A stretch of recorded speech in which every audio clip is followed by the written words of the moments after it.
अस्सलाम वालेकुम viewers, welcome back to my YouTube channel daily tips with Asma. आज की इस वीडियो में हम आपको बताएंगे ताज़ीम नाम का मतलब क्या है। ताज़ीम नाम का शुमार लड़कों के नामों में होता है। ताज़ीम एक इस्लामी नाम है। ताज़ीम नाम की इब्तिदाई तारीख़ अरबी ज़बान से निकलती है।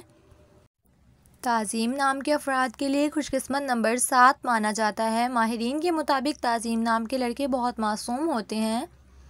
ताज़ीम नाम का मतलब है इज़्ज़त, एहतराम। ताज़ीम नाम के लड़कों के लिए खुशकिस्मत दिनों में जुम्मा और हफ्ते का दिन शामिल है।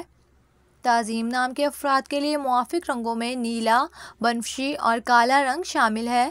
ताज़ीम नाम के अफराद के लिए मुआफ़िक पत्थरों में नीलम पत्थर शामिल है। खुशकिस्मती वाली धातों में हिंसों के हिसाब से लोहा शामिल है। सो फ्रेंड्स, अगर आप अपने नाम का मतलब जानना चाहते हैं तो कमेंट बॉक्स में अपना नाम लिखें।